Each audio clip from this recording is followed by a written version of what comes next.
Good evening, all of you. So, a usual method of solving this problem of integral equation is to blindly apply Leibniz rule. Unfortunately, here we can't do it because we have a function of two variables t and x. 0 to x function which is consisting of two variables set, two parameters t and s. Because you can feel, let's say for a particular value of x, if I set x equals 0 or x equal to 1, I'll get f of t by some constant dt, and once I'll integrate this, again I'll get an answer in terms of some constant, right?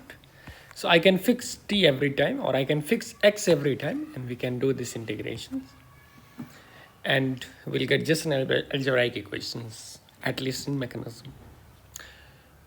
So now the major question is how to separate these functions into a heterogeneous mixture of t as well as x square. One of the way of doing is to apply King's rule. A to b f of x dx equals a to b f of a plus b minus x dx. Unfortunately, this will not work here, because if I'll replace t with 0 plus x times f of 7, a plus b minus x, so minus t,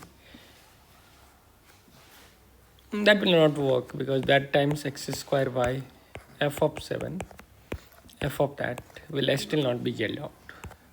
So this approach of applying King's rule doesn't seem to help much.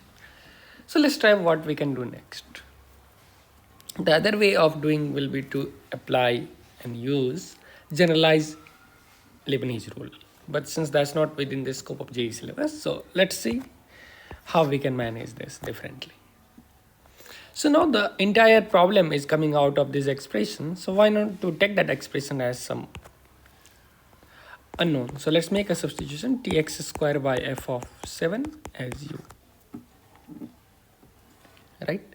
So with that substitution, what I can tell, clearly f of 7 has to be non-zero, otherwise the given integral equation will not be defined. Since now I can differentiate this with respect to t,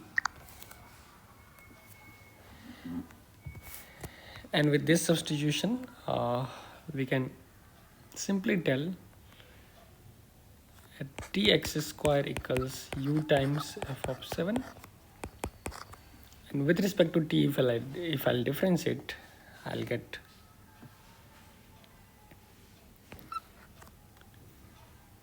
x square times dt equals du f of 7, and that gives the expression as 0 to x equals 0 will translate to u equals 0, x equals and t equals x f 7 will translate to x cube. In the given integration takes the form of f of u and dt. dt is du f7 over x square. I can happily separate f7 by x square out. So we are left with 0 to x cube f of u du over a. And this quantity is 3f of 7 x4. So now I can make this equals 3f of 7 x4. Now clearly one of the solution of this integral equation is x equal to 0, which if I'll keep this, I'll get LHS 0 as well as LHS 0. So I'm seeking for other solutions for which x is not 0, right? So hence let's cross multiply with x square, f7 gets cancels, and I'm left with 0 to x cube f of u du equals 3x to the power 6. Now this is very simple differential integral equations in our hand. Since we know the function f is a continuous function as given in the problem, hence by fundamental theorem of integral calculus, I can tell 0 to x cube f of u du will be a differentiable function. So you have to note that the constraint of differentiability cannot be assumed, but rather you have to show, because function was just continuous. So there was no mention about the differentiability of the function. But now from the fundamental theorem of calculus, I can tell this must be differentiable.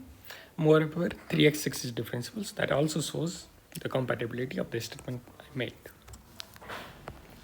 Hence, by Leibniz rule now, I can differentiate both sides and we'll get f of x cube into 3x square minus f of 0 into derivative of 0 equals 18x5. I have 6x cube. Since f of x cube equals 6x cube implies f of, let's say u is going to be 6u. So if I take x cube as 7, I'll get f of 7 as 6 into 7, which gives 42 as the answer. So this was a good question which showed the power of substitution, right? So usually in these kind of integral equations, you have three ideas to work with. One is directly you can use Leibniz rule when we have a function of phi t to psi t and f of t dt, f of x dx, right? So it will be purely a function of t. So you can directly use the Leibniz rule of differentiation. In other cases, what we can use is King's rule to jail out these two variables separately or to create a heterogeneous mixture. The third is the power of substitution. So I hope you are enjoying this lecture. If you want to know more of these questions, which is relevant for JEE preparation, please do subscribe the channel.